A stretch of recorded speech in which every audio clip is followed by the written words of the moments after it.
സദസ്സിൻ്റെ മുമ്പിലേക്ക് കടന്നിരുന്നാൽ വളരെ നന്നായിരുന്നു. പുറകിൽ നിൽക്കുന്ന ആളുകൾ മുമ്പോട്ടുള്ള കസേരയിലേക്ക് കയറിയിരുന്നാൽ വളരെ നല്ലതായിരുന്നു. അതുപോലെ നമ്മുടെ സദസ്സിൻ്റെ പുറകിൽ കുറേ ഉസ്താദന്മാരും ആളുകളുമുണ്ട്. അവരൊക്കെ ഇൻഷാ അല്ലാഹ് സദസ്സിലേക്ക് കടന്നിരിക്കും. ഇൻഷാ അല്ലാഹ് ആശംസയ്ക്ക് വേണ്ടി KE മുഹമ്മദ് ഉസ്താദിനെ ക്ഷണിച്ചു കൊടുക്കും. അസ്സലാമു അലൈക്കും വറഹ്മത്തുള്ളാഹി വബറകാതുഹു. അൽഹംദുലില്ലാഹി റബ്ബിൽ ആലമീൻ വസ്സലാത്തു വസ്സലാമു അലാ അഷ്റഫിൽ മഖ്ലൂഖീൻ വഅലാ ആലിഹി വഅസ്ഹാബിഹി വമൻ തബിഅഹും ഇലാ യൗമിദ്ദീൻ. മഹിതമായ ഈ സംഗമത്തിന്റെ സമാദരണീയമായ അധ്യക്ഷൻ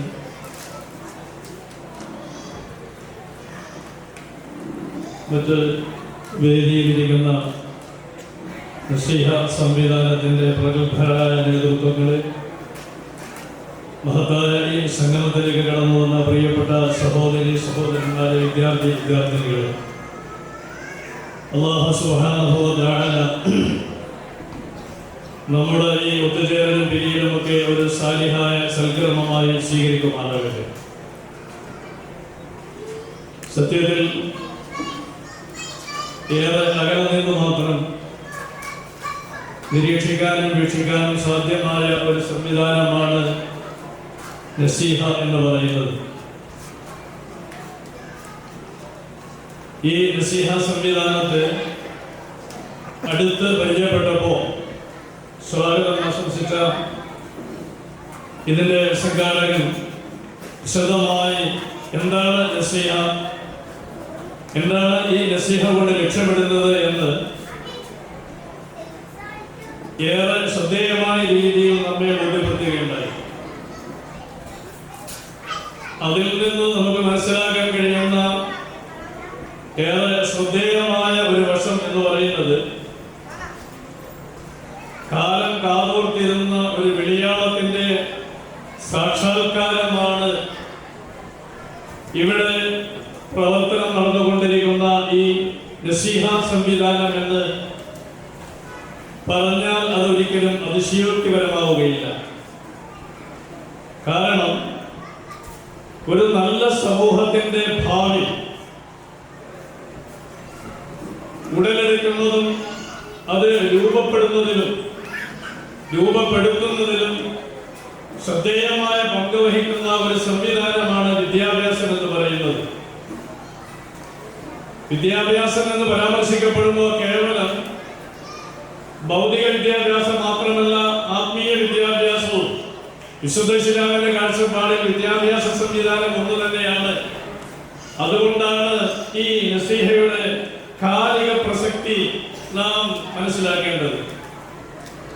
കേവലം ഖുർആൻ പഠിപ്പിച്ച് അല്ലെങ്കിൽ ആത്മീയമായ മേഖലയിലൂടെ ഒരു സമൂഹത്തെ വാർത്തെടുക്കുക എന്ന ഒരു ലക്ഷ്യമല്ല അവരുടെ മുമ്പിലുള്ളത്. മറിച്ച് വളരുന്ന തലമുറയെയും ആധുനിക സംസ്കാരങ്ങളെയും അനുദിനം വളർന്നുകൊണ്ടിരിക്കുന്ന സോഷ്യൽ സംവിധാനങ്ങളെയും ഒക്കെ കാലാനുസൃതമായി സംവദിക്കുവാൻ പാകത്തിന് ഒരു വലിയ സമൂഹത്തെ വാർത്തെടുക്കുന്ന അതിബൃഹത്തായ ഒരു ശ്രമത്തിലാണ് നസീഹ ഭാരവാഹികൾ ഏർപ്പെട്ടിട്ടുള്ളത് എന്ന് ചുരുങ്ങിയ സമയം കൊണ്ട് നമുക്ക് മനസ്സിലാക്കിയെടുക്കാൻ കഴിയും.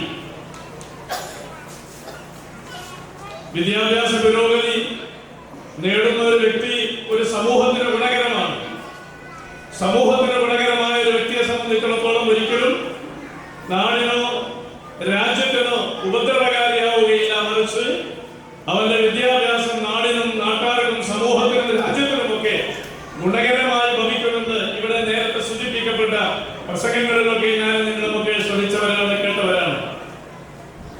മലയോര ജില്ലയായ ഇടുക്കി ജില്ലയുടെ പ്രവേശന കവാടമായ തൊടുപുഴയിൽ ഇങ്ങനെ ഒരു വിദ്യാഭ്യാസ സംവിധാനത്തിന് നാന്ദി കുറിക്കുവാനുള്ള ശ്രമമുണ്ടായത് ഏറെ ശ്ലാഘനീയമാണ്. കാരണം സമന്വയ വിദ്യാഭ്യാസം എന്ന് പറയുന്നത് കാലം ആവശ്യപ്പെടുന്ന ഒരു വസ്തുതയാണ്. എന്താണ് ഇതിന്റെ കാരണം?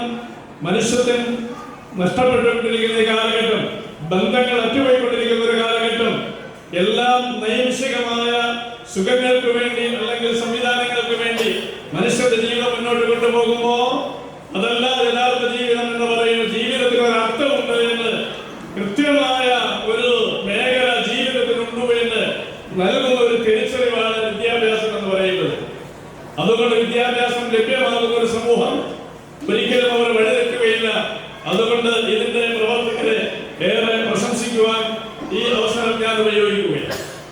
രണ്ടാമതായി ഇവര് കാഴ്ചവെക്കുന്ന മഹത്തായ മറ്റൊരു സംവിധാനം എന്ന് പറയുന്നത് ആലിമീങ്ങളെ അല്ലാഹുവിന്റെ നൂറാനിയത്താകുന്ന പ്രകാശം ലഭ്യമായ അത് സ്വായത്തമാക്കിയ പണ്ഡിത സമൂഹത്തെ ആദരിക്കുക എന്ന് പറയുന്ന വളരെ ഉത്കൃഷ്ടമായ ഒരു സംവിധാനമാണ്.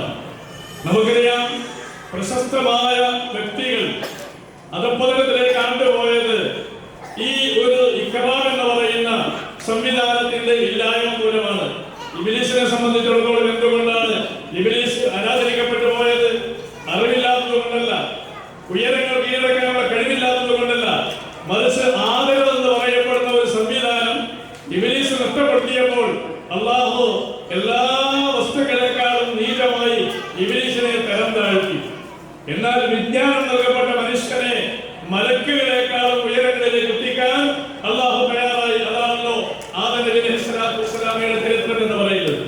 അതുകൊണ്ട് വിവരം നൽകപ്പെട്ട, അറിവ് നൽകപ്പെട്ട ആളുകളെ അവരുടെ ആശയങ്ങളും അല്ലെങ്കിൽ അവർ പ്രതിദാനം ചെയ്യുന്ന പ്രസ്ഥാനങ്ങളെയോ നോക്കാതെ ആദരിക്കുക എന്ന ഉത്കൃഷ്ടമായ ഒരു മനസ്സും ഒരു സംവിധാനം ഉൾക്കൊള്ളാൻ നസീഹയുടെ സംവിധാനത്തിനായത് ഏറെ പ്രശംസനീയമാണ്.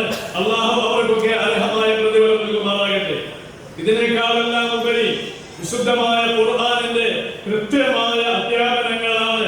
വളരെ ശാസ്ത്രീയമായ സംവിധാനങ്ങളോടുകൂടി കൃത്യമായ ഒരു ടൈം ടേബിളിൽ അധിഷ്ഠിതമായി കുട്ടികളുടെ പ്രായത്തിനും പക്വതയ്ക്കും അവരുടെ താല്പര്യങ്ങൾക്ക് അനുസൃതമായി വിശുദ്ധ ഖുർആനിനെ പഠിപ്പിക്കുന്ന ഒരു സംവിധാനം. പ്രിയമുള്ളവരെ, ഖൈറുക്കും മൻ തഅല്ലമൽ ഖുർആന വഅല്ലമ, സമൂഹത്തിലെ ഉത്കൃഷ്ടമായ സമൂഹം എന്ന് പറയുന്നത് ഖുർആൻ പഠിക്കുകയും അത് പഠിപ്പിക്കുകയും ചെയ്യുന്നവരാണ്. അതുകൊണ്ട് തന്നെ ഖുർആൻ പഠിച്ച നിരവധിയായ ഹാഫിദീങ്ങൾ ഈ സംവിധാനത്തിന് നേതൃത്വം കൊടുക്കുന്നു. ഹാഫിദായ നിരവധി കുട്ടികൾ, ആലിമീങ്ങളായ യുവ പണ്ഡിതന്മാർ അവരെ ഈ വേദിയിൽ ആദരിക്കപ്പെടുകയാണ്. അല്ലാഹു സുബ്ഹാനഹു വ തആല ഇത്രയും കൃത്യമായ മനോഹരമായ ഒരു സംവിധാനം ഒരുക്കിയ ഈ നാസിഹയുടെ നേതൃത്വത്തെ ഉദ്ഘാടനം പ്രശംസിച്ചുകൊണ്ട് അവർ നൽകിയ ഈ ആദരം കൃത്യമായി ഏറ്റുവാങ്ങി അല്ലാഹു അർഹമായ പ്രതിഫലം നൽകുമാറാകട്ടെ എന്ന് ദുആ ചെയ്തുകൊണ്ട് എല്ലാവിധ ഭാവങ്ങളും നേർന്നുകൊണ്ട് ഞാൻ എന്റെ വാക്കുകൾ അവസാനിപ്പിക്കുന്നു. വആഖിറു ദുആഇ അൽഹംദുലില്ലാഹി റബ്ബിൽ ആലമീൻ.